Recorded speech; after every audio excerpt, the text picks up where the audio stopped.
ప్రభుజీ గీతా జయంతి అన్నారు కదా, గీతా జయంతి అంటే ఆ రోజు రచించడం జరిగిందా, చెప్పడం జరిగిందా, ఎందుకు అది గీతా జయంతిగా చెప్పబడింది? పుస్తకం పుట్టినరోజు చూసారా అండి? కేవలం ఒకటే పుస్తకం పుట్టినరోజు ఈ ప్రపంచంలో ఉంటుంది, అది గీత. గీతా జయంతి అంటే పుట్టినరోజు చేస్తున్నామంటే ఆ పుస్తకం ఎంత గొప్పదో అర్థం చేసుకోండి. అసలు రచించింది ఎవరు ప్రభుజీ గీతని? కృష్ణుడు చెప్పాడు, వ్యాసుడు రచించాడు. అంటే విన్నది అర్జునుడు కదా. వ్యాస భగవానుడి యొక్క శిష్యుడు సంజయుడు. సంజయుడికి అంటే ఒక బోయవాడి చేతిలో విషపు బాణానికి మరణించాడు అని చెప్పి వింటూ ఉంటాం. అసలు కృష్ణుడు బోయవాడి చేతిలో చనిపోయాడు అనేది అబద్ధం. అబద్ధమా? ఒక విషయం మీకు అడుగుతాను చెప్పండి. ప్రభుజీ, భగవంతుడు ఏదైనా ఆశిస్తాడు అంటే తను సృష్టించిన మనిషి నుంచి తాను ఏమైనా ఆశించడం అనేది జరుగుతుందంటారా? ఆశిస్తాను. ఏం ఆశిస్తాడు ప్రభుజీ? ఒంటిపైకి దేవుడు వచ్చాడు అని అంటుంటారు, పూనకాలు ఇలాంటివి అంటుంటారు కదా ప్రభుజీ. నిజంగా భగవంతుడు ఉన్నా కూడా అలా మనిషి ఒంటిపైకి రావటం లాంటిది జరుగుతుందా? దయ్యం వస్తుంది కానీ దేవుడు రాడు. ఎందుకంటే మనం చేసే చెత్త పనులకి, అపవిత్రమైన ఆలోచనలకి భగవంతుడు ఎందుకు రావాలనుకుంటాడండి అసలు మానవుడి దగ్గరకి? నమస్కారం, వెల్కమ్ టు ఐ డ్రీమ్. ధర్మ మార్గం విత్ విజిత కార్యక్రమానికి స్వాగతం. భగవద్గీతను మించిన ఒక గొప్ప గ్రంథం అనేది లేదు. భగవద్గీతని గనక మనం పాటిస్తే, ఆచరిస్తే, చదివిన దాన్ని గనక మనం కరెక్ట్గా ఆచరిస్తే మన నిత్య జీవితంలో చాలా మార్పులు వస్తాయి. మన లైఫ్లో మార్పుల వల్ల మంచి మార్గంలో వెళ్ళొచ్చు, మోక్షాన్ని పొందొచ్చు. రకరకాలుగా మాట్లాడుకుంటూ ఉంటాం భగవద్గీత గురించి. అయితే నిజంగా భగవద్గీతలో ఏముంది, భగవద్గీత వల్ల మనం ఏం నేర్చుకోవచ్చు, ఇలాంటి విషయాలు ఇప్పుడు ప్రభుజీతో మాట్లాడి తెలుసుకుందాం. ప్రస్తుతం మనతో పాటు ఉన్నారు ఇస్కాన్ టెంపుల్ నుంచి ప్రణవానంద ప్రభుజీ గారు. ఇప్పుడు వారితో మాట్లాడి మరిన్ని విషయాలు తెలుసుకుందాం. మనకున్న సందేహాలన్నింటినీ కూడా నివృత్తి చేసుకునే ప్రయత్నం చేద్దాం. హరే కృష్ణ ప్రభుజీ. హరే కృష్ణ ప్రభుజీ, కృష్ణుడి విషయానికి వస్తే కృష్ణం వందే జగద్గురుం అనే ఒక మాట ఎక్కువగా వినిపిస్తూ ఉంటుంది. అసలు దీన్ని ఏ విధంగా అర్థం చేసుకోవాలంటారు? కృష్ణుడు జగద్గురువులు గీతాచార్యులై అయ్యారు. వేదేశ్చ సర్వేర్ అహమేవ వేద్యో అని అంటారు. భగవంతుడి దగ్గర నుంచి అంత జ్ఞానము కూడా స్వామి దగ్గర నుంచే వస్తుంది. జ్ఞానానందమయం దేవం నిర్మల స్ఫటికాకృతిం ఆధారం సర్వ విద్యానాం హయగ్రీవం ఉపాస్మహే అని అంటారు. భగవంతుడి దగ్గర నుంచే బ్రహ్మగారికి జ్ఞానం వచ్చినది. బ్రహ్మగారు ఆ జ్ఞానాన్ని అందరికీ అందించారు. కాబట్టి అన్ని పరంపరలు కూడా సాక్షాత్తుగా నారాయణ నుంచే ప్రారంభం అవుతాయి. నారాయణ సమారంభం అని అంటామన్నమాట. కాబట్టి మనకి 5000 సంవత్సరాల క్రితం ఎప్పుడైతే కురుక్షేత్ర యుద్ధం జరిగింది, ధర్మక్షేత్రే కురుక్షేత్రే సమవేతాయుత్సవ మామక పాండవాశ్చైవ కిమకర్వత సంజయ. అయితే కృష్ణుడు ఒక యుద్ధ భూమిని ఎందుకు చూస్ చేసుకున్నారు అని కానీ మనం ప్రశ్నిస్తే చూడండి, ఎప్పుడైనా India Pakistan world cup final last ball 2 runs to win ఉన్నప్పుడు ఎవరు ఏ పని చేస్తున్న వాళ్ళైనా సరే, క్రికెట్ ఇష్టం ఉన్న వాళ్ళైనా సరే, లేని వాళ్ళైనా సరే అందరు వచ్చి చూస్తారు ఏమవుతుంది ఇప్పుడు. అవునా కాదా చెప్పండి? అవును ప్రభుజీ, కరెక్ట్. అప్పట్లో ఇండియా పాకిస్తాన్ ఎలా ఉండేదో అప్పుడు కౌరవులు పాండవులు అనమాట. మొత్తం ప్రపంచం అంతా వాళ్ళు ఎంత శక్తివంతం అంటే ఏదో ఒక సైడ్ తీసుకోవాల్సి వచ్చింది అందరికి. ఐదర్ కౌరవుల సైడ్ కానీ పాండవుల సైడ్. మొత్తం అన్ని కెమెరాలు, ఫోకస్ లైట్లు అన్ని కురుక్షేత్రం పైనే ఉందన్నమాట. కృష్ణుడు అనుకున్నాడు ఇది కరెక్ట్ టైం చెప్పడానికి, గీతోపదేశం చేయడానికి. ఎందుకంటే ఫోకస్ అంతా ఒక దగ్గరకు వచ్చింది కాబట్టి. అప్పుడు గీతాచార్యుడై శ్రీకృష్ణుడు అర్జునుడి యొక్క మాధ్యమంగా ప్రపంచానికి మొత్తం గీతను ఉపదేశం చేశారు. అంటే అక్కడ అర్జునుడితో పాటు అందరూ కూడా విన్నారా? అందరూ వినలేదు, కానీ అర్జునుడి యొక్క మాధ్యమంగా అంటే అర్జునుడికి చెప్తూ ఇప్పుడు ప్రపంచం అంతా తెలిసిపోయింది కదా. అవును ప్రభుజీ. కాబట్టి అర్జునుడిని మైక్ లాగా మాధ్యమం చేసుకున్నాడు. ప్రపంచం మొత్తం కూడా గీతను ఉపదేశం చేశారు పరమాత్మ. అయితే ఎందుకు జగద్గురువు అంటారంటే భగవద్గీత సనాతన ధర్మానికి ఒక ఫౌండేషన్ బుక్ అన్నమాట. సనాతన ధర్మం యొక్క సిద్ధాంతాలన్నీ కూడా భగవద్గీత ప్రస్తావన చేసింది, ప్రతిపాదన చేసింది. అందుకే ఆచార్యులందరూ కూడా గీత పైన భాష్యాన్ని రచించారు. కాబట్టి ఇప్పుడు చూడండి మీకు ఒక విషయం చెప్తాను. హ్మ్. మీరు ఒక న్యూస్ పేపర్ ఇచ్చారనుకోండి, మీరు ఈ న్యూస్ పేపర్ చదవండి అని హ్మ్. చూస్తారు మీరు. ఓ ఇది నిన్న న్యూస్ పేపర్ పక్కన పెట్టేస్తారు. అవును. అవునా? అవును. మీకు ఒక డైరీ ఇచ్చారనుకోండి, హ్మ్. ఇప్పుడు 2025 వస్తుంది, హ్మ్. మీరు చూసారనుకోండి, అరే ఇది 2023 ఇది వద్దు. హ్మ్. ఏమంటారు మీరు, సామాన్లు లిస్ట్ రాసుకోవడానికి, అంతే. తర్వాత ఐరన్ ఎన్ని ఇచ్చారు అని రాసుకోవడానికి యూజ్ చేస్తారు. ఎందుకంటే 2023 డైరీ అయిపోయింది. 2025లో పనిచేయదు. కరెక్టే ప్రభుజీ. కానీ మీరు చూడండి భగవద్గీత హ్మ్. 5000 సంవత్సరాలు అయినది, హ్మ్. కానీ ఇప్పటికీ అందరూ అధ్యయనం చేస్తున్నారు భగవద్గీతని. అవును. ఇప్పటికీ అన్నిటికంటే మోస్ట్ కమెంటెడ్ బుక్ ఏదన్నా ప్రపంచంలో ఉంటే అది భగవద్గీత. ప్లస్ భగవద్గీతలో ఏం మార్పులు లేవు. స్వామి చెప్పిన 700 శ్లోకాలు ఏవైతే భగవద్గీతలో ఉన్నాయో అవే నడుస్తూ ఉన్నాయి ఇప్పటికి కూడా. అవును. మార్పులు ఇంకా లేకుండా. ఇంకా వాటి యొక్క అప్లికేషన్ పెరుగుతుంది. అవును. మొన్న మేము ఒక మేనేజ్మెంట్ కోర్స్ అటెండ్ అయ్యామన్నమాట. అందులో చెప్తున్నారు, హ్మ్. ప్రపంచంలో ఎవరు మేనేజ్మెంట్ ప్రిన్సిపల్ చెప్పినా అది భగవద్గీత నుంచే దొంగతనం చేసినవి. ఆ. వాళ్ళు తీసుకెళ్ళిపోతారు, దాన్ని ఒక వెస్టర్నైజ్డ్ పబ్లిసిటీ చేసి మనకు అమ్మేస్తూ ఉంటారు. మనమేమో చాలా అమాయకులుగా ఎంత బాగా చెప్పారు అని. అవన్నీ గీతలో ఉన్నాయి. కాబట్టి గీతాచార్యుడిగా ప్రపంచంలో ఎవరైనా సరే గీత పట్టుకొని చదివితే వారి యొక్క మనసు మార్పు చెంది, వారి యొక్క జీవితం మార్పు చెందే ఒక జ్ఞానాన్ని కృష్ణుడు ఇచ్చాడు. కాబట్టి హ్మ్. ఆయన జగద్గురువు అయ్యారు, మొట్టమొదటి జగద్గురువు అయ్యారు. హ్మ్. కాబట్టి అందరి గురువులకి ఆయనే గురువు. ఆ. ఎందుకంటే ఆయన ఉపదేశం చేసిన తత్వములే మనందరం మాట్లాడుకుంటాం కాబట్టి. అవును.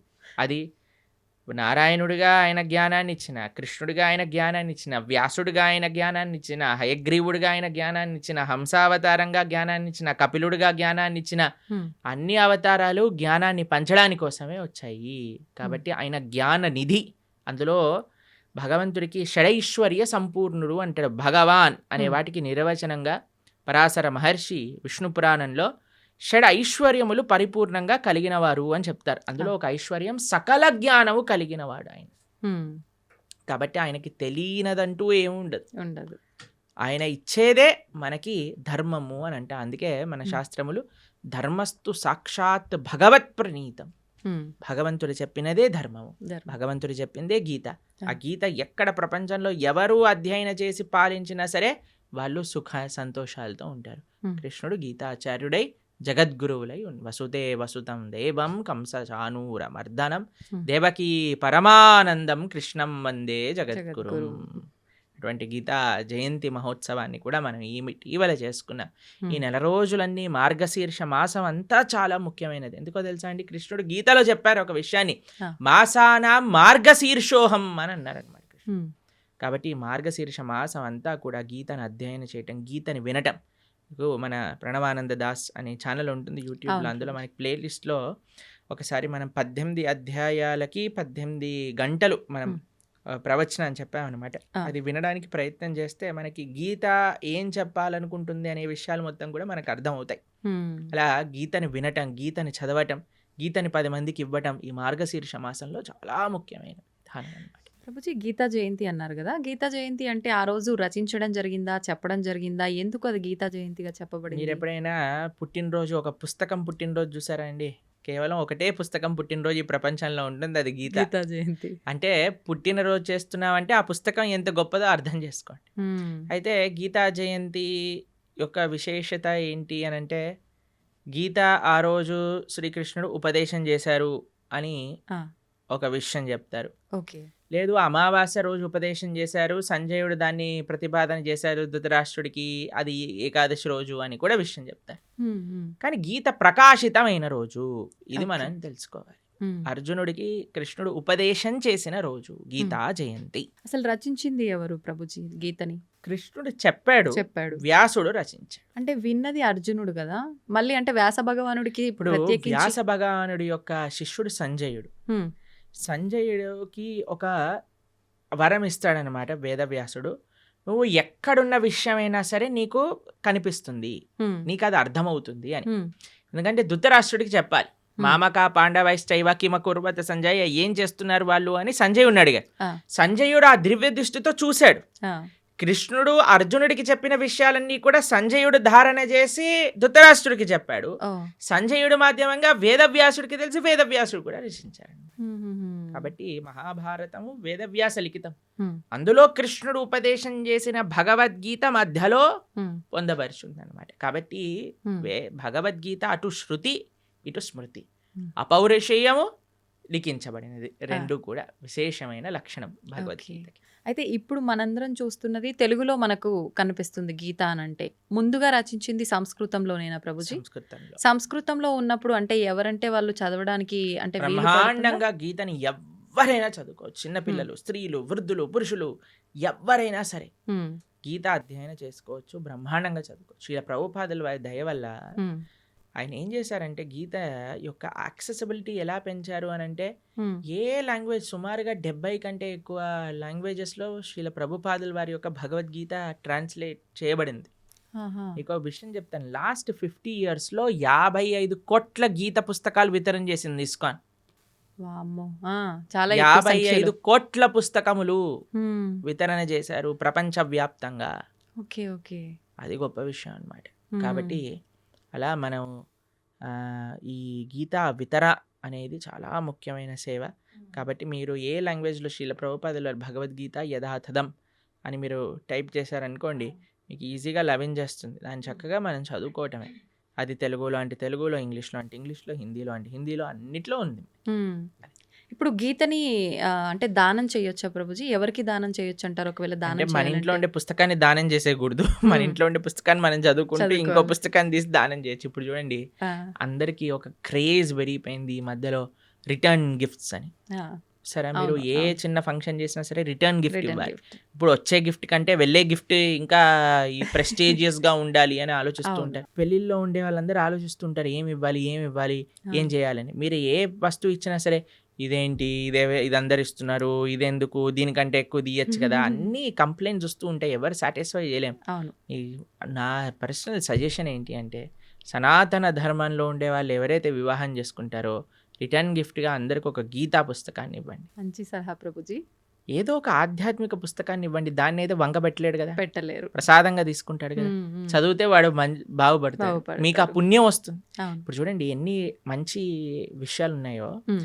ఒక వివాహంలో ఎంత కోట్లు ఖర్చు పెట్టేస్తున్నారండి. ఇప్పుడు మీరు చూసే అవును, ఉంటారు కదా. అవును, అవును. అసలు వివాహం పైన కాదు, వెనకాల ముందుండే తోకల పైన. తోకల పైన. అసలు వివాహం 10 నిమిషాలు అయిపోవాలి, అంతే. మిగతావన్నీ రోజులు ఆర్భాటాలు. చేసేస్తున్నారు. సరే, మ్మ్. చేసుకొని ఇవ్వండి, కానీ కనీసం పెళ్లి రోజే ఇదైనా చేయండి. కనీసం సనాతన ధర్మ ప్రచారం అవుతుంది, హ్మ్. మీకు పుణ్యం వస్తుంది, హ్మ్. తీసుకున్న వాడికి ఒక ఆపర్చునిటీ దొరుకుతుంది గీతను చదువుకోవడానికి. ఆ, కాబట్టి కాబట్టి ఎంతమంది అయితే వివాహాలు చేసుకుంటున్నారో మీరు, కానీ ఈ వీడియో మీ దగ్గరకు వస్తే మీకు కృష్ణుడు ఒక అవకాశాన్ని ఇస్తున్నారు గీత పంచడానికి అని అనుకోండి. హ్మ్. మాకు ఎంతోమంది తెలుసండి, చాలామంది పెద్ద పెద్ద ఆఫీస్ ఫంక్షన్స్ జరిగినప్పుడు, ఏదైనా జరిగినప్పుడు, మొన్నే మేము ఆదిలాబాద్లో ఉన్నప్పుడు ఒక ఆయన ఆ. 108 భగవద్గీత పుస్తకాలు తీసుకెళ్ళి వాళ్ళ ఇంట్లో జరిగే ఉత్సవంలో అందరికి ఇవ్వాలి అని తీసుకెళ్ళారనమాట. హ్మ్, హ్మ్, హ్మ్.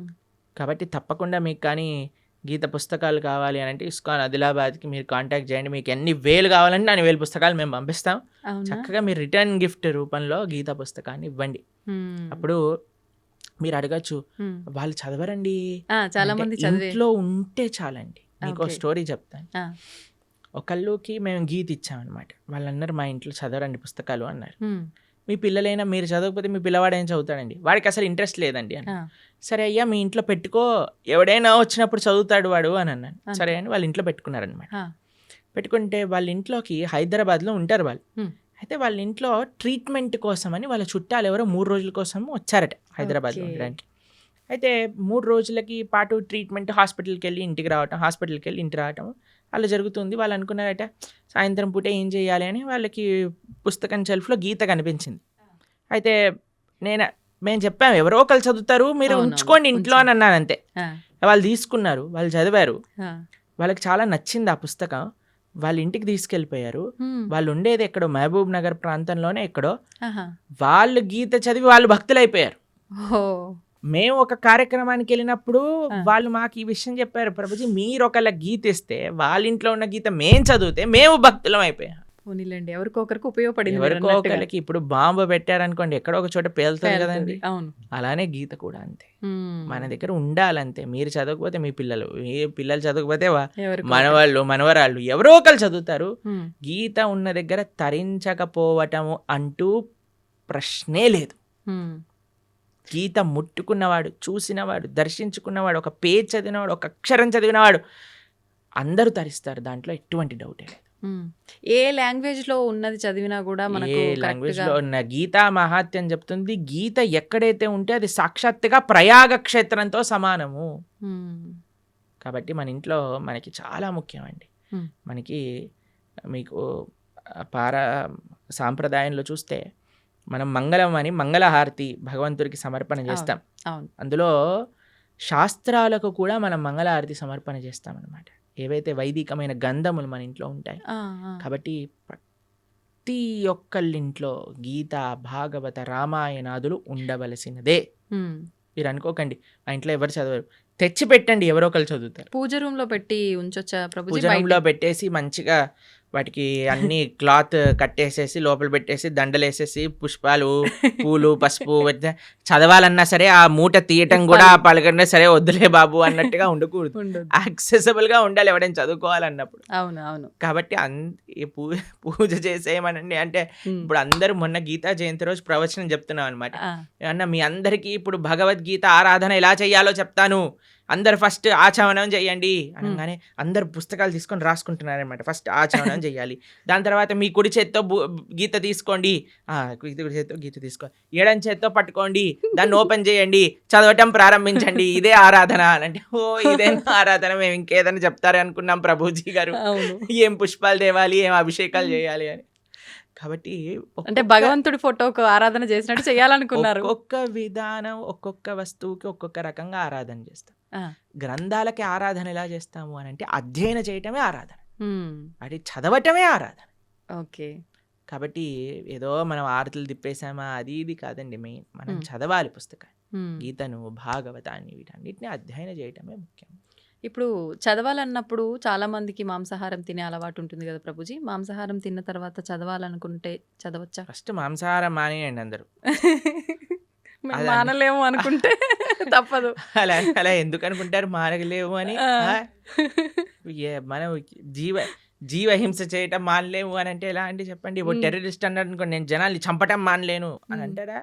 అప్పుడు మీరేమంటారా? పర్వాలేదు నాన్న, నువ్వు నీకు అనిపించట్లేదు కదా చంపేసే అని అంటామా మనం? అనలేము. చెప్పండి, అంటారా మీరు? అనలేము లేదండి ప్రభుజీ. మాకు చంపాలనే ప్రాణం ఉంది అంటే కంటిన్యూ అంటావా? అనం. కాను కదా. కాబట్టి మనం ఫస్ట్ నాన్ వెజిటేరియన్ ఆపేసేయండి, ఆ. ధార్మికంగా ఉండండి. మ్మ్. లేదండి మేము ఎంత చెప్పినా మేము మారము అన్న వాళ్ళు పర్వాలేదు, గీత చదవటం ప్రారంభం చేయండి, ఆ గీత యొక్క అనుగ్రహం చేత మానేస్తాం. ఓకే. కాబట్టి మీకు ఒక విషయం చెప్తాను, ఎందుకు మానేయమంటున్నాం అంటే మ్మ్. ఇప్పుడు గీత చదివినప్పుడు అది వంటికి ఎక్కాలి కూడా కదండి. అవును. ఇప్పుడు డాక్టర్ గారి దగ్గరికి వెళ్తారు మీరు. మ్మ్.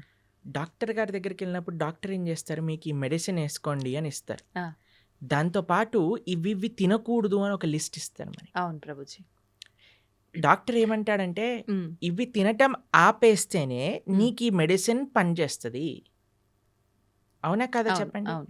ఇప్పుడు మీరు నాకు అడిగారు అనుకోండి, ప్రభుజీ మెడిసిన్ మెయినా ఇవి ఆపేయటం మెయినా అని నేను మిమ్మల్ని అడిగాడు అనుకోండి, మీరు ఏం చెప్తారండి? మెడిసిన్ మెయిన్ అని చెప్తా నేను. మెడిసినే మెయినా, మ్మ్. ఆపటం మెయిన్ కాదు కదా. కాదు, దాని బదులు ఇంకో ఫుడ్ తినొచ్చు, కానీ మెడిసిన్ ఆపితే అది తగ్గదు కదా ప్రభుజీ. ఆహా, ఆ. నేను అడిగే ప్రశ్న ఏంటి అంటే మ్మ్. ఇప్పుడు ఈ మెడిసిన్ మెయిన్ అనుకున్నాం అనుకోండి, ఆ. ఈ మెడిసిన్ వేసుకుంటూ డాక్టర్ తినద్దు అన్న విషయాలు కూడా తింటూ ఉన్నాం అనుకోండి, మనకి మెడిసిన్ శరీరం పైన పనిచేస్తుందా? పని చేయదు. రెండు మెయినే కదా. అవును. ఎంత మెడిసిన్ మెయినో మ్మ్, మ్మ్. అంతే పథ్యం కూడా మెయిన్. మెయిన్. అవును, అవునా కదా. అవును. అలానే ఎంత మనం గీత చదవటం ముఖ్యమో మ్మ్. అంతగా ఏవైతే గీత వద్దు అని అంటుందో వాటిని దూరంగా పెట్టడం కూడా ముఖ్యమే. Okay, okay. మనం ఎప్పుడైతే మాంసాహారం, మద్యం, మాదక ద్రవ్యాలు, జూదం ఇవ్వ ఆపటం వల్ల ఏమవుతుంది అంటే మెడిసిన్ ఏదైతే మనం తీసుకుంటున్నా, గీత అధ్యయనం చేస్తున్నామో, జపం చేస్తున్నామో, పూజ చేస్తున్నామో, ఆరాధన చేస్తున్నామో మ్మ్. అది మనకి ఒంటికి ఎక్కుతుంది. ఓకే. మనకి ఏంటి తత్వము అని అర్థం అవుతుంది, మ్మ్. లేకపోతే అర్థం కాదు. మ్మ్. ఎందుకంటే ఈ డీపర్ స్పిరిచువల్ సైన్సెస్ అర్థం చేసుకోవాలంటే మనం సత్వగుణంలోకి రావాలి. మ్మ్. సత్వగుణం అంటే ఎటువంటి జీవహింస, ప్రాణిహింస, స్వయం హింస. ఇప్పుడు చూడండి, మాంసాహారం తినడం అంటే వేరే వాడిని హింసించడం. అవును. మాదక ద్రవ్యాలు, సిగరెట్, మందు. ఇప్పుడు చూడండి, ఈ శాస్త్రం వరకు చెప్పాల్సిన అవసరం లేదండి, సిగరెట్ డబ్బా పైనే చూపిస్తుంది స్మోకింగ్ కాజెస్ క్యాన్సర్. అవును. మీరు సినిమాలలో ఒక చిన్న వాడు మందు బాటిల్ చూపించాడంటే పక్కన smoking and drinking is dangerous to health అని అంటారు. అవును ప్రభుజీ. ఒకటి మీరు వేరే వాళ్ళనైనా హింసిస్తున్నారు, మీ శరీరాన్ని మీరు స్వయంగానే హింస పెట్టుకుంటున్నారు. ఎక్కడైతే హింస ఉన్నదో అక్కడ ధర్మం ఉండలేదు. మొన్న మేము ఒక విషయంలో చెప్తున్నాం అనమాట. హిందూ అంటే అర్థమే హింసకి ఎంతో దూరంగా ఉండేవాడే హిందువు. అది హిందూ యొక్క అర్థం. కాబట్టి మాంసాహారం తిని గీత చదవచ్చా అని అంటే ఫస్ట్ మాంసాహారం మంజేయండి. ఇప్పుడు ధనుర్మాసం వస్తుంది, తర్వాత కొత్త సంవత్సరం వస్తుంది, ఒక సంకల్పం తీసుకోండి. ఎవరైనా అంటారండి మేము తినకపోతే చచ్చిపోతామని? అలాంటి వాళ్ళు ఎవరైనా ఉంటారా అండి? లేదు కదా. అది ఏమి నేను ఇప్పుడు ఊపిరి పీల్చుకుపోతే చచ్చిపోతాను అని అంటే ఓకే పర్వాలేదయ్యా ఊపిరి పీల్చుకో అని చెప్తాను. నీళ్ళు తాగకపోతే చచ్చిపోతాము, సరే పర్వాలేదు, అది కూడా ఒప్పుకుంటే. నేను వేరే ప్రాణిని చంపి తినకపోతే చచ్చిపోతాను అనేవాడు ఉంటాడా అండి ఎవరైనా? లేరు కదా. కాబట్టి అది నీ ప్రాణం పైకి రావట్లేదు, కాబట్టి వేరే వాళ్ళ ప్రాణం తీయకు. కాబట్టి మనం ఒక సంకల్పం తీసుకుందాం, మంచిగా ధార్మికంగా ఉండడానికి ప్రయత్నం చేద్దాం. ఎందుకు మీకు ఈ విషయాలు చెప్తున్నానంటే, ఒకళ్ళు ఇటీవల మాకు చెప్పారు, ఒక కంపెనీలో పనిచేసే 250 మంది ఎంప్లాయీస్ మన వీడియోస్ వల్ల మాంసాహారాన్ని మానేసిన వాళ్ళు ఉన్నారు. కాబట్టి అందుకేసమే మనం మళ్ళీ చెప్తున్నాం, ఎందుకంటే జనాలకి పాపం తెలియదు. ఇప్పుడు ఉండే ప్రవచనకర్తలు కూడా ఎలా తయారయ్యారంటే, ఏం తిన్నా పర్వాలేదు, మీరేం చేసినా పర్వాలేదు, అన్నీ వీటికి వాటికి సంబంధం లేదు, అది ఇది అంటున్నారు. కానీ అలాంటి వాళ్ళు ఉన్నప్పుడు మనకి ధర్మం ఏంటో తెలిసినప్పుడు మనం కరెక్ట్గా చెప్పాలి కదా, అది మన కర్తవ్యం కదా. కాబట్టి అందుకోసం చెప్తున్నాం. కాబట్టి మంచిగా ధార్మికంగా ఉండండి, మంచి భగవంతుడి యొక్క కృప పొందే విధంగా ఉండాలి. కాబట్టి గీత చదవండి. గీత చదివిన విషయాలు ఎప్పుడైతే మనం అర్థం చేసుకుంటామో అప్పుడు మన చెడలవాట్లన్నీ కూడా ఒకదాని తర్వాత ఒకటి పోతాయి, దాంట్లో ఎటువంటి సందేహం లేదు. ప్రభుజీ, ఇప్పుడు ఆహార నియమాలు అయితే పాటించాలి ఆధ్యాత్మికంగా మనం ఉన్నప్పుడు, మన ధర్మ ప్రకారంగా శాస్త్రంలో ఏం చెప్పబడిందో అని అన్నారు. అయితే ఆహార నియమాలు పాటించడం వరకు ఓకే, కానీ ఆహారం కూడా తినకుండా, అంటే ఉపవాసం తినకుండా పూజలు చేయమని అలా ఉందా మన ధర్మంలో? అంటే ఏం చెప్తారు? మీకు విషయం తెలుసా, ఇప్పుడు పెద్ద థియరీ నడుస్తుంది, మీరు ఇంటర్నెట్లో చూడండి ఈ విషయం గురించి. ఎంత మనం తక్కువ తింటే అంత మన ఆరోగ్యం బాగుంటుంది. అవును. మీకు ఒక సైంటిస్ట్, అవార్డ్ విన్నింగ్ సైంటిస్ట్ ప్రతిపాదన చేసింది, 15 రోజులకు ఒకసారి కానీ ఉపవాసం ఉంటే క్యాన్సర్ని మొత్తం క్యాన్సర్ సెల్స్ని తినేస్తుంది బాడీ అని, ఫుల్ బాడీ డీటాక్స్ అయిపోతుంది అని. 15 రోజులకు ఒకసారి వచ్చేది ఏకాదశి. మనం ఏకాదశి ఉపవాసం ఉండండి రా అంటే దేవుడు అలా ఉండమన్నాడా, ఇది చేయమన్నాడా అని అంటారు. కానీ వెస్టర్న్ సైంటిస్ట్ వచ్చి do this fasting and you'll be cancer cells will be gone అనగానే ఓ వా అని అంటారు మన వాళ్ళు. అది మన దగ్గర ఉండే ఒక మూర్ఖత్వం అంటారు చూడండి, అమాయకత్వము, అజ్ఞానము అని అనొచ్చు మనం. కాబట్టి మన శాస్త్రం ఏదైతే చెప్తుందో అది జాగ్రత్తగా ఆచరించటం వల్ల మనకు తెలుస్తుంది. ప్రతిదీ ప్రశ్నించాల్సిన అవసరం లేదండి. మనం ఏం చేయాలంటే ఫస్ట్ ఆచరించాలి. ఇప్పుడు మీకు స్కూల్లో అడ్మిషన్ ఇచ్చారనుకోండి, యూనిఫామ్ వేసుకోండి, సాక్స్ ఈ కలర్లో ఉండాలి, షూస్ ఇలా ఉండాలి, పాలిష్ చేసుకొని రావాలి, హెయిర్ స్టైల్ ఇలా ఉండాలి, ఆడపిల్లలు అయితే జడ వేసుకొని రావాలి అని చెప్తారు. ఎందుకు జడ వేసుకోవాలి, ఎందుకు యూనిఫామ్ వేసుకోవాలి, ఎందుకు షూ పాలిష్ చేసుకోవాలి, ఇవన్నీ అడగం. చెప్పింది చేస్తాం. చెప్పినప్పుడు స్కూల్లోకి వెళ్ళినప్పుడు ఓ ఇది అందరూ కామన్గా ఉండడానికి, ఇది డిసిప్లిన్ ఉండడానికి, మనకి బాధ్యత నేర్పించడానికి, క్లీన్లీనెస్ నేర్పించడానికి, ఒక యునైటెడ్ కాన్షియస్నెస్ రావడానికి, ఇవన్నీ ఎప్పుడు వస్తాయి? ఆచరిస్తూ ఉన్నప్పుడు, 10 మందిని చూస్తున్నప్పుడు వస్తాయి. కానీ మన లోపల ఏమైపోయింది, ఫస్ట్ ఏం చేయాలన్నా సరే ప్రశ్నించడం ప్రారంభం చేసాం. ఇది చేయండి రా, ఎందుకు చేయాలి, ఇది చేస్తేనే దేవుడు కరుణిస్తాడా, ఇది చేస్తేనే ఇది అవుతుందా, లేకపోతే అవ్వదా? ప్రతిదానికి ఆన్సర్ ఉంటుందండి. కానీ ఎవరికి చెప్తాము? ఎవరైతే వినయంగా ఆచరిస్తున్నారో అటువంటి వారికి చెప్పచ్చు, మూర్ఖంగా వాదించేవాడికి చెప్పలేము. కాబట్టి ఉపవాసం ఎందుకోసము, ఇలా వ్రతం ఎందుకోసము, లేదా ఒక పూజా విధానం ఎందుకోసము అని అంటే అది మనల్ని భగవంతుడి దగ్గరికి తీసుకెళ్తుంది, భగవత్ ప్రీత్యర్థం. మన ఆరోగ్యం బాగుండటం ఇవన్నీ సెకండరీ. కొన్ని నియమాలు శాస్త్రములు చెప్పాయి, ఈరోజు ఇలా ఉండండి, ఈరోజు ఇలా ఉండండి అని. పెద్దలు చెప్పిన మాట, పెద్దల మాట పెరగన్న మూట అంటాం కదండి. పెద్దలు చెప్పిన మాటే పెరగన్న మూట అంటే శాస్త్రం చెప్పిన మాట ఇంకెంత మంచిది చెప్పాలి. కాబట్టి ఆచరించడం ప్రధానం. ఒకసారి ఆచరించడం ప్రారంభం చేస్తే మనకి ఎవరిని అర్థకాకుండా తెలిసిపోతుంది ఎందుకు చేయమన్నారు ఏంటి, ఆ బెనిఫిట్స్ మనమే చూస్తాం. ఇప్పుడు ఒక ఆహార నియమాన్ని చెప్పామనుకోండి, దాన్ని ఆచరిస్తూ ఉన్నప్పుడు కన్సిస్టెంట్గా మనకు తెలుస్తుంది, అరే మన జీవితం ఎలా మారింది, మన క్లారిటీ ఆఫ్ మైండ్, థాట్, మన జీవన శైలి, మనం మాట్లాడే విధానం, మన ఆలోచనలు, మన స్ట్రెస్, మన డిప్రెషన్, మన యాంగర్ అవన్నీ ఎట్లా తగ్గుతుంది. లేదు నాకు ప్రూవ్ చేయి తర్వాత మానేస్తానంటే ఎలా చెప్పండి. అవును, కాదు కదా. కాదు. ఇప్పుడు నువ్వు ఇప్పుడు ఇంజనీరింగ్ కాలేజ్లో ఒకటి జాయిన్ అవుతున్నాడు, నాకు జాబ్ ఇస్తేనే నేను జాయిన్ అవుతా అంటాడా? అన్నారు. నువ్వు జాయిన్ అవ్వు, నువ్వు చదువు, అవును, అప్పుడు నీకు జాబ్ వస్తుంది, అంతే కదా. ఫస్ట్ నాకు ప్లేస్మెంట్ ఇవ్వు తర్వాత జాయిన్ అవుతానంటే ఎలా అండి? అవును. ఫస్ట్ నువ్వు జాయిన్ అవ్వు, ప్రాసెస్ని ఫాలో అవ్వు, అప్పుడు మొత్తం అన్ని క్లియర్గా వస్తుంది. అయితే ప్రభుజీ నాది ఒక చిన్న డౌట్, అంటే ఇలా ఆలోచించడానికి కారణం ఇది అయి ఉంటుందేమో అని. కొన్ని అంటే ఇప్పుడు సైంటిఫిక్గా ప్రూవ్ చేసిన తర్వాత మీరు చెప్పినట్టుగా నమ్ముతున్నారు అంటే అది మనకి ఎప్పుడో ఉంది శాస్త్రాల్లో. కానీ మన శాస్త్రాలు పురాణాల విషయానికి వస్తే కొన్ని వేల లక్షల సంవత్సరాల క్రింద నుంచి ఉన్నవి అని చెప్తారు. కానీ అంటే ప్రతిదానికి కూడా ఒక నిర్దిష్టమైన అంటే ఇది టైము, ఇప్పుడు రచించారు లేకపోతే ఇప్పుడు రాశారు, ఇప్పటి నుంచి ఉంది అని నిర్దిష్టమైన ఒక సమయం లేదు. అందుకని చెప్పి ఎలా దీన్ని ఒక మూఢనమ్మకం. నిర్దిష్టమైన సమయం ఉంటుందండి? ఎందుకంటే దానికి నిర్దిష్టమైన సమయమే లేదు, అనాదిగా వస్తుంది. భగవంతుడు ఉన్నప్పటి నుంచి జ్ఞానం ఉన్నది. భగవంతుడు బ్రహ్మకు ఉపదేశం చేశారు వేదాలు. ఎప్పుడని ఎలా చెప్తాం? ఆది అని అంటాం. అవును, ఆదికి టైం ఇన్ఫినిటీకి ఎప్పుడు అయిపోతుంది? ఇన్ఫినిటీ చెప్పండి అంటే ఎలా అంటాం? చెప్పలేం. అలానే ఒక స్టార్టింగ్ పాయింట్ అంటూ లేదండి.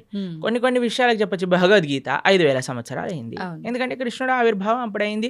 కృష్ణుడు 125 సంవత్సరాలు ఉన్నప్పుడు అర్జునుడికి భగవద్గీత ఉపదేశం చేశారు. ద్వాపర యుగం అయిపోయింది, కలియుగం స్టార్ట్ అయిపోయింది. కాబట్టి సుమారుగా ఇన్ని సంవత్సరాలు. ఇప్పుడు కృష్ణుడు పుట్టినరోజు ఏదైతే కృష్ణాష్టమి చేసుకుంటారో అప్పుడు రాస్తారు 5,000 ఇన్నో సంవత్సర జన్మాష్టమి అని. కొన్ని నిర్దేశం ఉంది, కానీ అపౌరుషేయమైన వేదములకు ఎలా చెప్తాను చెప్పండి. వ్యాసుల వారు 5,000 సంవత్సరాల క్రితం వేద విభజనను చేశారు. అన్నీ ఎంతో పైలప్గా ఉన్న వేదాలన్నింటినీ 4 కేటగిరీస్గా చేసి చక్కగా ఈజీగా అండర్స్టాండ్ అయ్యే విధంగా మనకు అందించారు. కాబట్టి దానికి ఒక లెక్క ఉంది. ఓకే, కాబట్టి అన్నిటినీ, అందుకే ఇందాక అన్నట్టుగా మనము ఇప్పుడు టీచర్ ఇక్కడ అమెరికా ఉంది అని మనం మ్యాప్లో చూపించేసింది అనుకోండి, వెళ్ళొచ్చాక నమ్మం కదండి. అమెరికా ఉంది అంటే అమెరికా ఉంది. అవి ఇప్పుడు ఎగ్జామ్ పేపర్లో ఈ కాంటినెంట్ ఏంటి, అమెరికా రాసిస్తాం. కానీ టీచర్ని అడగమను ఏంటి ప్రూఫ్ చూపించమని. కాబట్టి శాస్త్రాన్ని మనం యథాతథంగా ఫస్ట్ మనం కొద్దిగా నమ్మకాన్ని ఇన్వెస్ట్ చేసినప్పుడు ఆ నమ్మకం బట్టి మనకి ఆ శాస్త్రం అనేది ప్రస్ఫుటితం అవుతుంది, మన మనసులో గోచరం అవుతుంది, మనకి విషయాలు తెలుస్తూ ఉంటాయి. దానికి భాగవతోత్తముల యొక్క సాంగత్యం, సద్వైష్ణవ ఆచార్యుల యొక్క సాంగత్యం, గురువుల యొక్క సాంగత్యం, పరంపరాగతమైన గురు పరంపర యొక్క సాంగత్యం ఎప్పుడైతే దొరుకుతుందో అప్పుడు మన మిగతా విషయాలన్నీ కూడా మనకు తెలుస్తాయి. ప్రభుజీ, గీతని ఉపనిషత్తు అని అంటుంటారు. ఎందుకని ఉపనిషత్తు అంటారు? ఉపనిషత్తులో ఉండే జ్ఞానం అంతా కూడా గీతలో ఉన్నది. ఇప్పుడు చూడండి, మీరు పాలు తీసుకున్నారనుకోండి, ఓ 10 లీటర్ల పాలు తీసుకున్నారు, దాన్ని బాగా మీరు వేడి చేస్తూ ఉన్నారనుకోండి, కొద్దిసేపు అయ్యాక ఎర్రగా మారుతాయి. దాని తర్వాత ఇంకా చాలా కండెన్స్ అయిపోతుంది, దాన్ని రబడీ అంటారు. తెలుసా? మీరు రబడీ తిన్నారా ఎప్పుడైనా? రబడీ చాలా కండెన్స్ అయిపోయింది అనుకోండి, ఖోవా అయిపోతుంది. ఖోవాతో బిల్లలు చేశారనుకోండి, చాలా అద్భుతంగా ఉంటుంది. ఖోవా బిల్లలు తిన్నారా? తిన్నాను.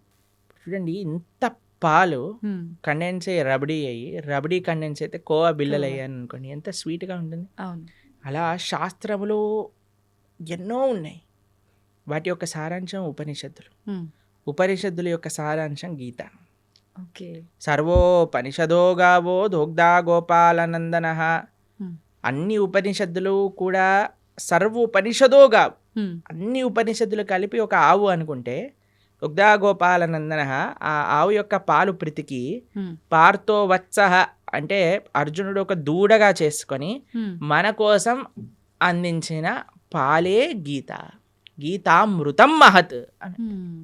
అటువంటి గీతామృతం ఏదైతే భగవద్గీత ఉందో అది అన్ని ఉపనిషత్తుల యొక్క సారాంశమే, కాబట్టి అది ఉపనిషత్, గీతోపనిషద్ అని మనం అంటాం. ప్రభుజీ, ఇప్పుడు విష్ణువు అవతారాల్లోకెల్లా, అన్ని అవతారాల్లోకెల్లా కృష్ణుడి ఒక్క అవతారానికి మాత్రమే అంటే ఒక బోయవాడి చేతిలో విషపు బాణానికి మరణించాడు అని చెప్పి వింటూ ఉంటాం. ఎందుకని ఇలా డిసైడ్ చేయబడింది అంటారు? ఎలా సాధ్యపడింది అలా? అసలు కృష్ణుడు బోయవాడి చేతిలో చనిపోయాడు అనేది అబద్ధం. అబద్ధమా? మరి ఒక విషయం మీకు అడుగుతాను చెప్పి. చిన్నపిల్లవాడు 6 రోజులు 8 రోజులు అంత వయసున్న పిల్లవాడికి పూతన అని ఒక పెద్ద రాక్షసి వచ్చింది. ఒకసారి మీరు వినే ఉంటారు కృష్ణుడి యొక్క కథలో. విన్నారా పూతన రాక్షసి? విన్నా. 21 మైళ్ళు ఉండేది ఆ రాక్షసి. ఎంత పిల్లవాడు 6 రోజులు. అటువంటి పిల్లవాడిని పట్టుకొని అలాంటి పూతన సంహారం 6 రోజులకి చేసిన కృష్ణుడు. 21 మైళ్ళు ఉండే రాక్షసి. తృణావర్త, శకటాసుర, కేశి, అరుష్టాసుర, ప్రలంబాసుర, వత్సాసుర, ధేనుకాసుర, ఇలాంటి అసురులందరినీ, అఘాసుర, వ్యోమాసుర, ఇటువంటి అసురులందరినీ చిన్న వయసులో చిన్న పిల్లవాడు ఇలా బొమ్మలతో ఆడినట్టుగా, చిన్నపిల్లలు యానిమల్ బొమ్మలను ఆడతారు చూడండి, అవి చిన్న పిల్లవాడు తీసుకొని ఇలా పడేశాడు అనుకోండి, ఆ డైనోసారస్ వెళ్ళి అలా గోడకి ఎత్తుక్కుంటుంది. అలా చిన్నపిల్లలు, ఇంత దేవతలందరూ, బ్రహ్మాది దేవతలందరూ వణికిపోయి అసురులందరూ చిన్నపిల్లవాడిగా కృష్ణుడు సంహరించేశాడు. కాళీయ అనే విషపూరితమైన సర్పం పైన నృత్యం చేసి కాళీయుడిని తరింపజేశాడు ఆయన. కస్యానుభావో నదేవ విద్మహే తవాంగ్రిరేణు స్పర్శాధికార. కాళీయుడిని అనుగ్రహించిన కృష్ణుడు ఒకసారి మొత్తం కారు చిచ్చు మొత్తం అరణ్యంలో అంతా మంట పెట్టుకుంటే అనేసరికి మొత్తం మంట అంతా ఆయన లోపలికి వెళ్ళిపోయింది. గోవర్ధనగిరి 21 మైళ్ళు ఇప్పుడు మనం చూస్తున్నాం. బృందావనంలో ఆనాటికి ఎంతో ఉండేది. గోవర్ధనుడికి ఒక శాపం ఉంది, రోజు ఆవగిందంతా తక్కువ అయిపోతావు అని. అందుకోసం ఇప్పుడు చూస్తే కృషించిపోయింది. కానీ కృష్ణుడు ఉన్నప్పుడు ఇంకా మహిమాన్వితంగా ఉండేది.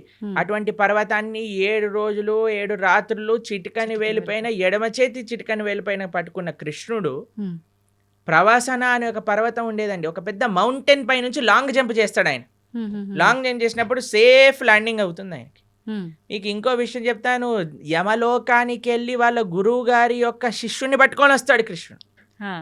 అటువంటి శిష్యుడికి ఎప్పుడైతే కృష్ణుడు వెళ్ళి యమలోకంలో శంఖం పూరించాడో, యమధర్మరాజు పరిగెత్తుకుంటూ వచ్చి, అయ్యా నీకేం కావాలో చెప్పు అనగానే, మా గురువు గారి శిష్యుని వదిలేసి అనగానే తీసుకొచ్చి, అయ్యా తీసుకోండి, నువ్వే ప్రపంచానికి సొత్తు, నువ్వేం కావాలన్నా ఇస్తాను అని యమధర్మరాజు ఇచ్చేసి. అటువంటి కృష్ణుడికి ఒక బోయవాడు బాణాన్ని పాదాలకు మీరు ఒకసారి ఆలోచన చేయండి. ఒక పాదానికి, ఒక ఫీట్కి ఎవరికైనా బుల్లెట్ తగిలింది అనుకోండి, చనిపోతాడా? చనిపోరు. కాకపోతే కాలు మన సీరియళ్లలో పాయింట్ బ్లాక్ లో బుల్లెట్ పోయినా సరే వాడు నెక్స్ట్ మినిట్ వాళ్ళ భార్య ప్రార్థన చేయగానే లేచి నించుంటాడు. అలాంటిది పరమాత్మ, భగవంతుడైన శ్రీకృష్ణ పరమాత్మ కాలికి ఒక బాణం తలిగితే చనిపోతారు అని అంటే ఎలా మనం నమ్మగలుగుతాం చెప్పండి? ఎటువంటి స్వామి. మీకు ఒక విషయం చెప్తాను, అందుకే శాస్త్రాన్ని చదవాలి. ఇన్స్టాగ్రామ్ రీళ్ళు అవి ఇవి చూడకూడదు.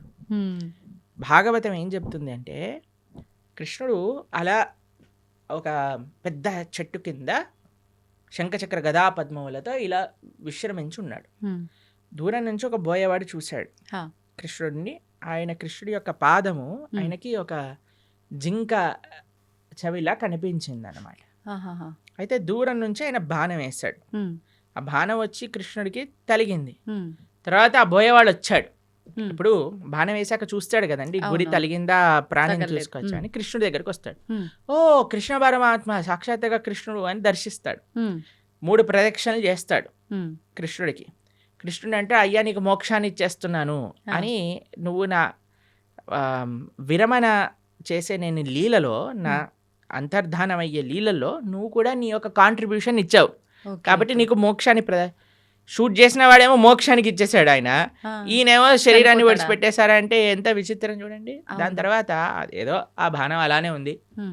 స్వామి అన్నీ ఇంకా అవతార పరిసమాప్తి చెయ్యాలి అని అనుకునే సమయంలో దేవతలందరూ, వారి కోసం కదండి కృష్ణుడు ఆవిర్భవించింది, అందరు దేవతలు వచ్చి పైనుంచి పుష్పవృష్టి కురిపిస్తున్నారనమాట. తండ్రి నా కోసం నువ్వు అవతరించావు, కృతజ్ఞతలు కృతజ్ఞతలు అని అందరూ కృష్ణుని స్తోత్రం చేస్తుంటే, కృష్ణో స్వదాగోపకతే ధర్మ జ్ఞానాభి సహ, కృష్ణుడు శరీరాన్ని వదిలేసి ఇక్కడేదో తర్వాత ఆయన ఆత్మ పైకి వెళ్ళిపోయింది అలాంటిది ఏం ఉండదండి. ఆయన స్వయంగా శరీరం పూర్తి శ్రీకృష్ణ పరమాత్మ, ఆయనకి ఆత్మ వేరు శరీరం వేరు కాదండి. కృష్ణుడు మనలాగా జీవుడు పంచభౌతికమైన దేహం కాదండి. జన్మ కర్మచ మే దివ్యం. ఆయన జన్మ దివ్యం, ఆయన కర్మ దివ్యం, ఆయన శరీరం దివ్యం.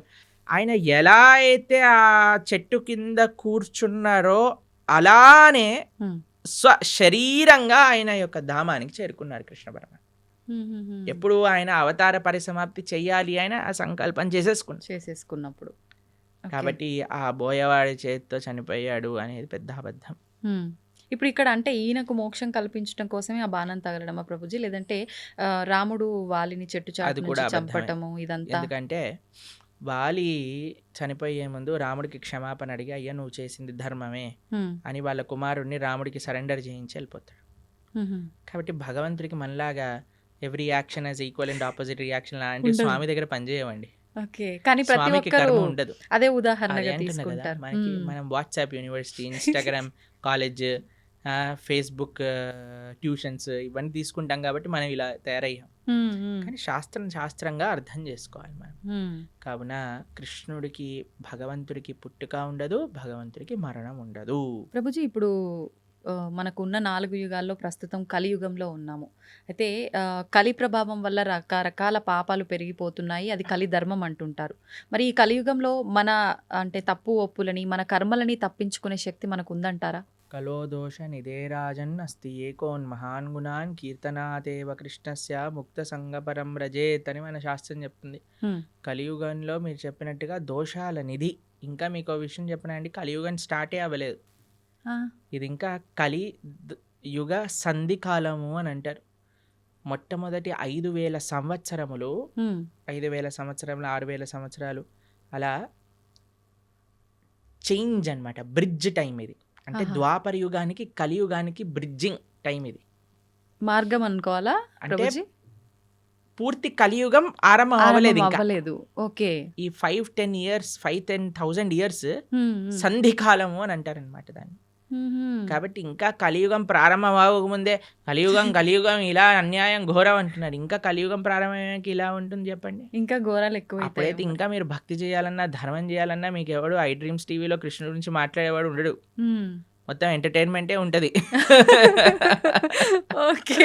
కాబట్టి ఇప్పుడే మనకి వస్తుంది కాబట్టి ఇప్పుడే మనం సీరియస్గా తీసుకొని ఇప్పుడే మనం జపం చేసుకోవటం, గీత చదువుకోవటం. ఎందుకంటే మళ్ళీ అనుకోవచ్చు మళ్ళీ వచ్చే జన్మలో చూద్దాం. వచ్చే జన్మలో నువ్వు చూడొచ్చు కానీ నీకు చెప్పేవాడు ఎవడు ఉంటాడు కదా. అవును అవును. కలియుగం ముందుకు వెళ్తూ ఉంటే ధర్మం మెల్లమెల్లగా తగ్గిపోతూ ఉంటుంది. కాబట్టి ఆ ధర్మం మనకి ఈ మానవ జన్మ ఇప్పుడు వచ్చింది. ఇప్పుడు మనకి మంచి విషయాలు తెలుస్తున్నాయంటే ఈ క్షణం మనం మంచి మార్గంలోకి వెళ్ళవలసింది. ప్రభుజీ మీరు అసలు కలియుగం ప్రారంభమే అవ్వలేదు, ఇది సంధికాలం అంటున్నారు. కానీ ఈ మధ్య జరిగిన ప్రారంభమైనది కానీ పూర్తిగా కలి ప్రభావం లేదు ఇప్పుడు ఇంకా. Okay okay. కానీ చాలా మంది అసలు కలియుగం యుగాంతమే జరగబోతోంది అని చెప్పి ఇప్పుడు వచ్చిన భూకంపాలు ఈ ప్రళయాలను చూసి అంటున్నారు కదా. టైం ఉంది ఇప్పుడే లేదు, ఇంకా చాలా టైం ఉంది. ఇంకా 4 లక్షల పైన సంవత్సరాలు ఉంది కలియుగం అయిపోయేసరికి. దాంట్లో ఏమి ఇది లేదు. చాలా అన్యాయాలు పెరిగిపోతున్నాయి. ఇందాక మనం అన్నట్టుగా కలో దోష నిదే రాజన్, దోషములతో కూడుకున్నది కలియుగం. కానీ ఇందులో ఒక గొప్ప విషయం ఏంటి అంటే కీర్తనాదేవ కృష్ణస్య, భగవంతుడి యొక్క కీర్తన, భగవంతుడి యొక్క నామ జపం చేయటం చేత మనిషి తరించిపోతాడు. మిగతా యుగములలో తరించడం చాలా కష్టం. కలియుగంలో చాలా సులభం తరించడం. కేవలం భగవంతుడి యొక్క నామం హరే కృష్ణ కృష్ణ కృష్ణ హరే హరే, హరే రామ రామ రామ హరే హరే ఇది షోడశాక్షరనామ్నాం కలికల్మషనాశనం నాతరపరతరోపాయ సర్వవేదేషు దృశ్యతి. హరిర్నామ హరిర్నామేవ కేవలం కలోర్నాస్తైవ నాస్తైవ గతిరన్యదా. ఇది శాస్త్రం చెప్పింది. ఈ కలియుగంలో తరించడానికి ఇంకొక మార్గం లేదు. హరినామమే మనకి శరణు. యదాప్నోతి తదాప్నోతి కలౌ సంకీర్త కేశవం అని అంటారు. మిగతా యుగములలో చేసే దాన తప కర్మ క్రియలు అన్నిటి యొక్క ఫలితము కూడా కలియుగంలో కేవలం భగవన్నామం జపం చేయటం చేత వచ్చేస్తాయి. యదాప్నోతి తదాప్నోతి కలో సంకీర్త కేశవం. ఆ కృష్ణుడి యొక్క నామస్మరణ అన్నిటికంటే గొప్పది. కాబట్టి ఎన్ని రకాల ఆపదలు మనకున్నాయన్నా, ఎన్ని రకాల డిస్ట్రాక్షన్స్ ఉన్నాయన్నా, ఎవరైతే భగవన్నామాన్ని పట్టుకుంటాడో వాడికి ఎటువంటి తిరుగు లేనే లేదు. ప్రభుజీ, భగవంతుడు ఏదైనా ఆశిస్తాడు అంటే తను సృష్టించిన మనిషి నుంచి తాను ఏమైనా ఆశించడం అనేది జరుగుతుందంటారా? ఆశిస్తాడు. ఏం ఆశిస్తాడు? ఏ వస్తువుని ఆశించడు, మనస్సుని ఆశిస్తాడు. భగవంతుడికి ఏమీ అవసరం లేదు. భగవాన్ అని ఆయన ఆయన అంటారు, ఏది భగవంతుడికి అవసరం లేదు, మనస్సు భగవంతుడికి అవసరం. ఈ ప్రపంచంలో ఉండే వాళ్ళకి ఏంటి, మన డబ్బులు అవసరం, మన అందం అవసరం, మన పలుకుబడి అవసరం, మన వస్తువులు అవసరం, మన ఇల్లు అవసరం. కానీ ఎవరినైనా మీరు అన్నారనుకోండి, మేము ఇప్పటి నుంచి మీరు ఇంట్లోకి వెళ్ళి చెప్పారనుకోండి, మేము వంట చేయను, జాబ్కి వెళ్ళను, ఏమీ చేయను, కానీ 24 గంటలు మీ గురించే ఆలోచిస్తూ ఉంటాను, నిన్నే ప్రేమిస్తూ ఉంటాను అని అంటే ఏమంటారు మీ ఇంట్లో వాళ్ళు? చాలా బ్రహ్మాండం అమ్మా అంటారా? అనరు. ఏమంటారు? పిచ్చి పట్టింది, దీనికేదో అయింది అంటారా? ఆ. మీరు భగవంతుడి దగ్గరికి వెళ్ళాలని అనుకోండి, అయ్యా నేను నీకేం పూజ పునస్కారం ఏం చేయలేను తండ్రి, కానీ 24 గంటలు నిన్ను మనసులో స్మరించగలుగుతా అంటే భగవంతుడు ఏమంటాడు? నువ్వే నాకు కావాలి అంటాడు. ఎందుకంటే ఈ ప్రపంచంలో ఉండే వాళ్ళందరికీ వస్తువులు అవసరం, భగవంతుడికి మనస్సు అవసరం. మనం ఏం చేస్తున్నా, ఆ మనస్సు కూడా ఈ ప్రపంచంలో ఉండే వాళ్ళకి ఇస్తున్నాం. కాబట్టి మనము ఈ ప్రపంచంలో ఉండేటప్పుడు మన బాధ్యతలు నిర్వర్తిస్తూ మన మనసుని భగవంతుడికి ఇవ్వాలి. అట్లా అని చెప్పి భగవంతుడికి నాకు ఏది వద్దని చెప్పి ముందు కూర్చొని ధ్యానం చేస్తే బ్రతకలేం కదా ప్రభుజీ, అన్ని కావాలి అలా బ్రతకమని చెప్పాడా కృష్ణుడు? భగవద్గీతలో అర్జునుడు అదే అన్నాడు, నేను వెళ్ళిపోతాను, సన్యాసం తీసుకుంటాను. కృష్ణుడు అన్నాడు, మా మనుస్మర యుద్ధ నన్ను గుర్తుపెట్టుకుంటూ యుద్ధం చేయాలి నీ కర్తవ్యము అని అన్నాడు. కాబట్టి మనం మన బాధ్యతలను నిర్వర్తిస్తూ భగవంతుణ్ణి గుర్తుపెట్టుకోవాలి, భగవంతుణ్ణి స్మరిస్తూ చెయ్యవాలి. ఇది తత్వం. మనం నిత్యం ఎన్నో రకాల మాటలు మాట్లాడుతుంటాం, ఉదయం లేచిన దగ్గర నుంచి పడుకునే వరకు. ఈ మాట్లాడే మాటలు సత్యమే పలకాలి, అబద్ధాలు ఆడకూడదు అని చెప్పి అంటుంటారు. కానీ చాలామంది అబద్ధాలు ఆడుతూ ఉంటారు. అయితే భగవంతుడికే తప్పలేదు అబద్ధాలు ఆడటం, మానవ మాత్రం మనకెంత, కురుక్షేత్ర యుద్ధంలో శ్రీకృష్ణుడు అంతటి వాడే అబద్ధాలు చెప్పాడు అని చెప్పి కొంతమంది అంటుంటే విన్నాను. నిజంగా కృష్ణుడు అబద్ధం ఆడా? అబద్ధం ఆడటానికి వీళ్ళు ఒక సాకుగా అది తీసుకుంటున్నారా అంటే ఏం చెప్పారు? అబద్ధం అంటే నిర్వచనం ఏంటో తెలుసా అండి? భగవంతుడు ఏదైతే చెప్పాడో దానికి విరుద్ధంగా చెప్పటమే అబద్ధం చెప్పటము అని అర్థం. ఓకే. భగవంతుడు ఏదైనా మాట్లాడాడు అంటే అది అబద్ధం అవ్వదు. ఆయన సత్యం, ఆయన స్వరూపమే సత్యం. అవును. భగవంతుడి కంటే పెద్ద సత్యం ఇంకొకటి లేదు. ఆ సత్యం అబద్ధం ఆడినా సత్యమే అవుతుంది. కాబట్టి భగవంతుడు ధర్మస్తు సాక్షాత్ భగవత్ ప్రణీతం. భగవంతుడు ఏం చెప్తాడో అది ధర్మం అవుతుంది. భగవంతుడు మనకి అపరెంట్గా అబద్ధం ఆడాడు అనన్నా సరే ధర్మ సంరక్షణ కోసము, లోక పరిపాలన కోసము అంటాడు. కానీ మనలాగా మన స్వార్థం కోసం మన తప్పులు పక్కన పెట్టుకోవడానికి అనరండి. ఒక వ్యక్తి ఎందుకు అబద్ధం ఆడతాడు? వాడు చేసిన తప్పుని ఇది చేసుకోవడానికి, కప్పిపుచ్చుకోవడానికి. కానీ భగవంతుడు అలా చేయలేదండి. భగవంతుడు ఏదన్నా చేశాడు అని అంటే దాని వెనకాల ఎంతో రీజన్ ఉంటుంది. అంతేగాని నేను కూడా భగవంతుడు ఆడాను కదా నేను కూడా చేశాను అనుకోండి, పులిని చూసి నక్క వాత పెట్టుకున్నట్టు అవుతుంది. అవును. కాబట్టి మన వాళ్ళకి అన్ని చెడు పనులను సమర్థించుకోవడానికి భగవంతుడి పైన బాణాలు వేసేవాళ్ళు ఫస్ట్ అసలు భగవత్ తత్వం అంటే ఏంటో అర్థం చేసుకోవాలి. ఇప్పుడు చూడండి, మీరు ఒక సిగ్నల్ దగ్గర నించున్నారనుకోండి, మీ దగ్గర సిగ్నల్ దగ్గర ఉన్నారు, మీకు రెడ్ లైట్ పడింది, ఆగారు. ఒక సీఎం, చీఫ్ మినిస్టర్ కాన్వాయ్ పోతుంది, ఆయన జుమ్ జుమ్ జుమ్ జుమ్ అని కార్లు వెళ్ళిపోతాయి. హే వాడు ఎందుకు వెళ్తున్నాడు, నేను కూడా వెళ్తానని మీరు కూడా వెళ్ళారనుకోండి, మిమ్మల్ని తీసి బొక్కలు పడేస్తారు. అంతే కదండి. కాబట్టి ఒక్కొక్కళ్ళకి ఒక్కొక్క పద్ధతి ఉంటుంది, ఒక్కొక్కళ్ళకి ఒక్కొక్క నియమం ఉంటుంది. ఆ నియమాన్ని ఆచరించడంలో గొప్పగా ఉంటుంది. కానీ పక్కన వాడి నియమాన్ని వాడెందుకు ఆచరించట్లేదు? ఇప్పుడు చూడండి, మీరు చాలా ఆశ్చర్యం ఏంటంటే గుళ్ళల్లో లైన్లలో నించుంటారు జనాలు. ఎప్పుడైనా విఐపీలు కానీ ఎవరైనా కొందరు ఫాస్ట్గా వెళ్ళిపోయారనుకోండి, వాళ్ళని చూసి వీళ్ళందరూ ఒకటే, వాళ్ళు ఎందుకు వెళ్ళిపోతున్నారు, వాళ్ళు తొందరగా అయిపోతుంది, మాకు అవ్వట్లేదని గోలబెట్టేస్తుంటారు. చూసారా టీవీలలో కూడా ఇలాంటి వీడియోలు చూస్తాం. మాకు అనిపిస్తుంది, సరే అయ్యా నీకు వాడు 2 నిమిషాల్లో వచ్చేస్తాడు, దర్శనం చేసుకొని 2 నిమిషాలు వెళ్ళిపోతాడు. నువ్వు అరగంట సేపు 2 గంటల సేపు ఆ ఆలయంలో ఉండే చక్కటి ఆ పాజిటివ్ స్పిరిచువల్ వైబ్రేషన్ని అబ్జర్వ్ చేసుకునే ఒక అవకాశం నీకు వచ్చింది. ఒక గీతో, భాగవతమో, ఒక విష్ణు సహస్రనామమో, ఏదో ఒకటి భగవన్నామమో, కృష్ణ గోవింద రామ నారాయణ అనుకోకుండా ఆ ఆలయంలో ఉండే ఆ పవిత్రమైన ఎన్వైరన్మెంట్ని పాడు చేసే విధంగా ఒకళ్ళపైన ఒకళ్ళు అరుచుకోవటాలు, వాళ్ళు వెళ్ళిపోతున్నారు, మేం టికెట్ కట్టాము, వీళ్ళు వెళ్ళిపోతున్నారు. ఈ గోల్ అసలు ఎంత విచిత్రమో చూడండి. అవును. వాడు అదృష్టవంతుడా, వీడు అదృష్టవంతుడా? మీరు చెప్పినట్టుగా చూస్తే వీళ్ళే అదృష్టవంతులు కదా, చెప్పండి. కానీ ఓపిక తక్కువ కదా ప్రభుజీ. అసలు భగవంతుడు నేర్పించేది ఓపిక. ఆలయంలో ఓపిక పట్టిన వాడు జీవితంలో ఏం ఓపిక పడతాడు చెప్పండి. అవును. ఈ వ్యక్తి ఏమన్నా ప్రైమ్ మినిస్టరా తొందరగా వెళ్ళిపోయి దర్శనం చేసుకోవడానికి? లేదు. సరే అయ్యా బిజీ, అందరూ బిజీ ఈ ప్రపంచంలో, ఉమ్, కానీ నీకు ఒక అదృష్టం వచ్చింది కదా, నువ్వే వేరే వాళ్ళని చూసి మనకెందుకు, వేరే వాళ్ళతో పోలికెందుకు, ఉమ్, వాళ్ళు వెళ్ళారు దర్శనానికి, సరే భగవంతుడికి ఇష్టం లేదేమో ఎక్కువసేపు ఈయన నా ముందు కనిపించద్దు, తొందరగా పంపించేస్తాడు, ఉమ్, కానీ నీ పైన ప్రేమ ఉందేమో, నిన్ను ఎక్కువసేపు చూసుకోవాలనుకుంటున్నాడేమో. ఉమ్, కాబట్టి మాకు చాలా బాధేస్తుందండి ఎక్కడైనా ఆలయంలో ఆ ఆ ఫైటింగ్ నేచర్ ఎప్పుడైతే వచ్చేస్తుందో, ఉమ్. ఆ అది అది మొత్తం ఆ అట్మాస్ఫియర్ని పాడు పాడు చేసేస్తుంది. చేసేస్తాం. అవును. కాబట్టి భగవంతుడితో మనకొద్దు, వేరే వాళ్ళతో పోలికొద్దు, ఉమ్, మనము మన జీవితాన్ని పరిశీలన చేసుకుందాం. ఉమ్, నేను ధార్మికంగా ఉన్నానా, ఆధ్యాత్మికత సనాతన ధర్మంలో వేరే వాళ్ళతో కంపారిజనే ఉండదు.